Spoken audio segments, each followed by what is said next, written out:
Desde que a gente voltou o canal, só teve uma semana que a gente não teve vídeos. E foi uma semana bem difícil, assim. Foram três notícias, entre uma semana e outra, três notícias muito tristes, muito difíceis.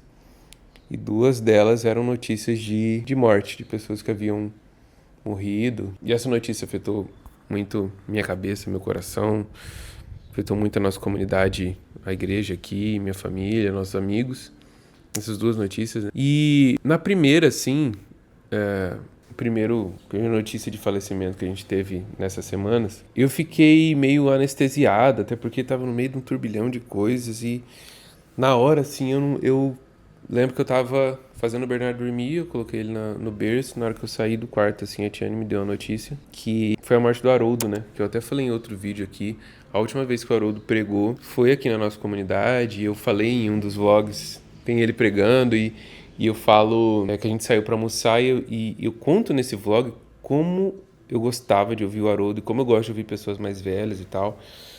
E o Haroldo, ele foi uma resposta de oração, assim, tanto pra mim quanto pro Henrique. A gente falava, cara, queria tanto ter um amigo mais velho, assim, de idade mesmo, pra ouvir a gente, pra conversar com a gente. Seria tão bom. E por um curto período de tempo a gente teve esse tipo de relacionamento com o Haroldo. E quando eu saí e recebi a notícia, eu fiquei meio anestesiado. E eu lembro que a primeira sensação depois dessa anestesia que eu consegui ter foi de raiva da morte. No segundo caso, no segundo falecimento, que foi bem mais traumático, assim, foi a sensação que eu tive também.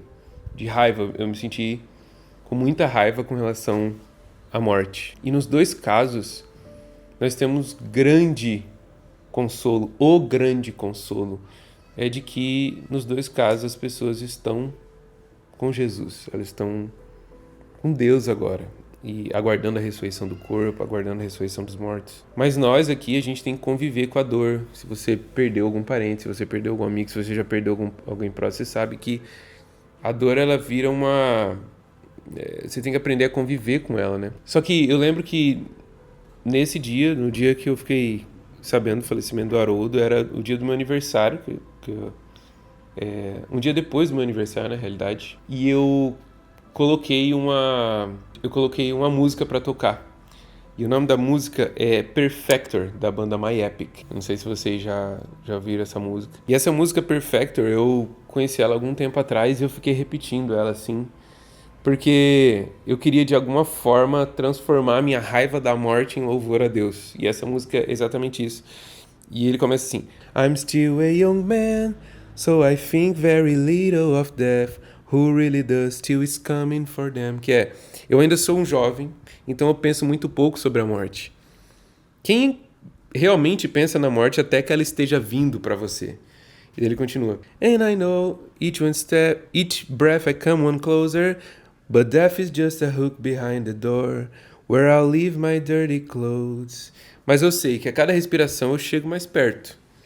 Só que a morte é só um gancho atrás da porta onde eu vou pendurar as minhas roupas sujas. E daí, ao longo da música, ele fala: eles podem despejar meu corpo no mar, espalhar minhas cinzas milhas de distâncias, não importa. Todas as minhas partes irão se realinhar, elas correm para encontrar uma outra quando ouvirem o chamado do seu amado, e a morte vai ser abandonada quando ele vier buscar a sua noiva. Santos nunca são enterrados. Eles são sementes plantadas que produzem uma colheita maior quando eles surgem da terra, que precisava de seus frutos. Mas ela nunca poderia supor abrir espaço suficiente para suas raízes. Preciosa aos olhos do Senhor é a morte dos seus santos. Depois ouça essa música, Perfector, da banda My Epic. E eu coloquei essa música vez após vez, assim, para transformar aquela minha raiva da morte em louvor a Deus, para me lembrar de que um dia a morte vai ser destruída. E o meu texto favorito para lembrar do dia que a morte vai ser destruída é exatamente o texto que diz isso em 1 Coríntios 15, que diz: Irmãos, eu lhes declaro que carne e sangue não podem herdar o reino de Deus, nem o que é perecível herdar o imperecível. Eis que eu lhes digo um mistério.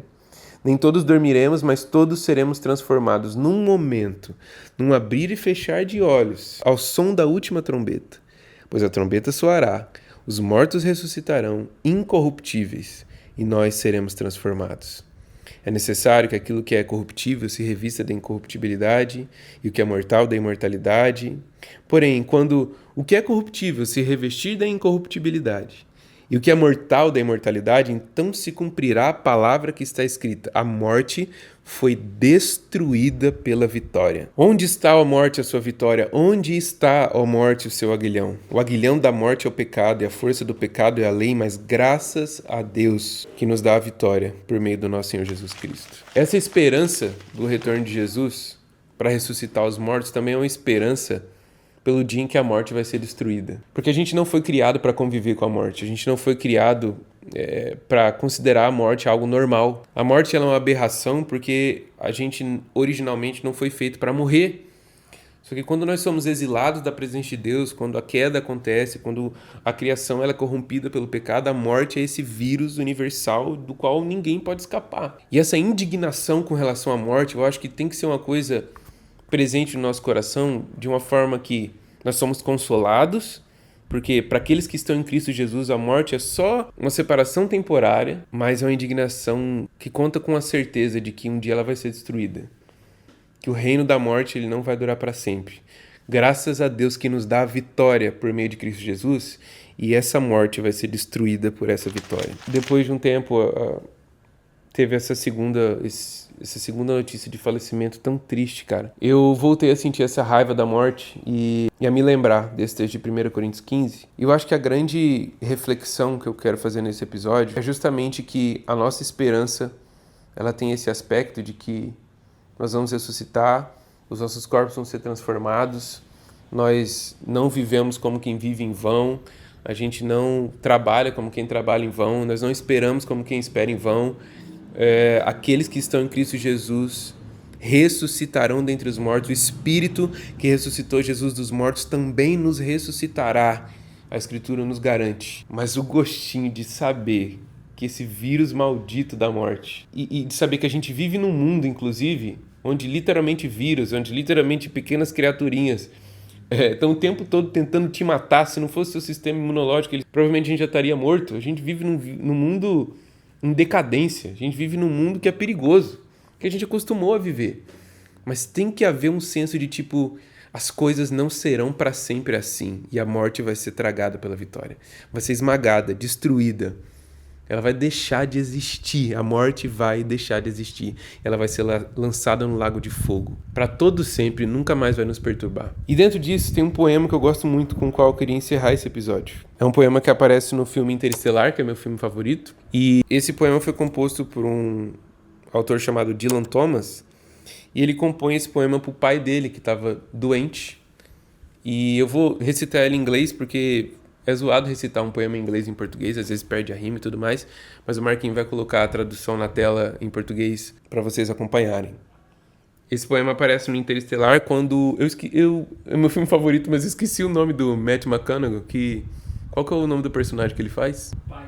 É o pai da Murphy. Eu esqueci o nome dele. É quando ele tá indo pro espaço e o poema diz assim: Do not go gentle into that good night. Old age should burn and rave at the close of day. Rage against the dying of the light. The wise men at their end know dark is right, because their words had forked no light and day. Do not go gentle into that good night. Good men, the last wave by, crying how bright their frail deeds might have danced in a green bay. Rage against the dying of the light. Wild men who caught and sung the sun in flight, and learned too late, they grieved it on its way. Do not go gentle into that good night. Grave men near death, who see with blinding sight, blind eyes could blaze like meteor. Rage against the dying of the light. And you, my father, there on the sad height, curse, bless me now with your fierce tears, I pray. Do not go gentle into that good night. Rage against the dying of the light. Enquanto a morte não é destruída, enquanto nós aguardamos esse dia, nós não vamos gentilmente dentro da boa noite. Nós não aceitamos simplesmente a morte, é isso aí, é tudo que existe. E esse nosso enraivecer, essa nossa fúria contra a morte precisa se expressar numa vida vivida para Jesus Cristo.